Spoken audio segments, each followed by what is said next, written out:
আসসালামু আলাইকুম বন্ধুরা, সবাই কেমন আছেন? আশা করছি সবাই ভালো আছেন। বর্তমানে আমাদের এলাকায় প্রচণ্ড রোদ এবং পরিবেশটা সুন্দর, কিন্তু রোদ প্রচুর। তার সাথে সাথে আরেকটা জিনিসের খুবই অভাব, সেটা হচ্ছে পানি।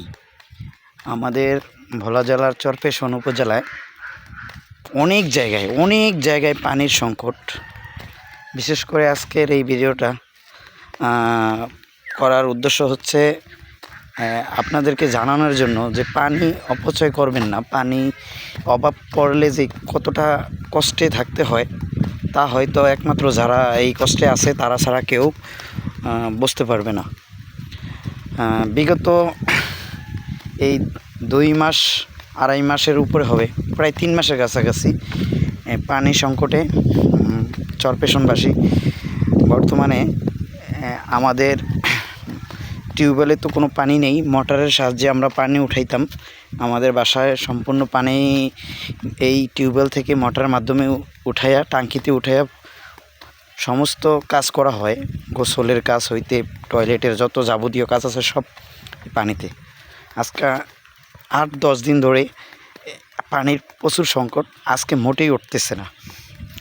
তো যারা পানি অপচয় করেন তারা একটু অল্প অপচয় করবেন, মানে অপচয় বলতে বেশি নষ্ট করবেন না, যেটা দরকার আপনার সেটা করবেন। অতিরিক্ত পানি নষ্ট করার প্রয়োজন নেই।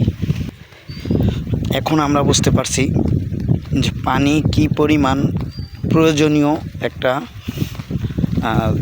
জিনিস, যেটা আমরা পানি বেশি থাকলে মূল্য দিতে চাই না। আর এখন বুঝতেছি যে পানি ছাড়া মানুষ চলা খুবই অসম্ভব। যাই হোক, আমার এই ভিডিওটা করার একমাত্র কারণ হচ্ছে আমরা পানি পাচ্ছি না। এর একমাত্র কারণ হতে পারে আমাদের এখানে এখন বর্তমানে অনেক ধানি জমিতে নলকূপের মাধ্যমে ডিপ কল মাটির নিচে সাবমার্সিবল বসায়া 4 ইঞ্চি পাইপের, এগুলোর মাধ্যমে এক একজনে 2-3টা করে বসায়া ধান করতেছে। সেই ধানের কারণে আমাদের এই টিউবওয়েলে পানি আসছে না এই 2 বছর ধরে এই সমস্যাটা। আবার বৃষ্টি হইলে পানির লেয়ার যখন উপরে ওঠে তখন পানি পাওয়া যায়। আমরা মনে করছি সম্ভবত এই ডিপকল অথবা নলকূপ যাই বলা হয়, এগুলোর কারণে হয়তো এই সংকটটা দেখা দিছে। তো চরপেশন উপজেলার উপরের কর্মকর্তাদের দৃষ্টি আকর্ষণ করছি, আপনারা একটু নজর দিবেন যে এই ডিপকলের কারণে সাধারণ মানুষে এখন ভোগান্তিতে আছে। আপনারা একটু সুনজর দিবেন, দেখবেন যে এই ডিপকলের কারণে হয়তো একজনের ভালোর কারণে 10 জনের ক্ষতি হচ্ছে বা সমস্যা হচ্ছে।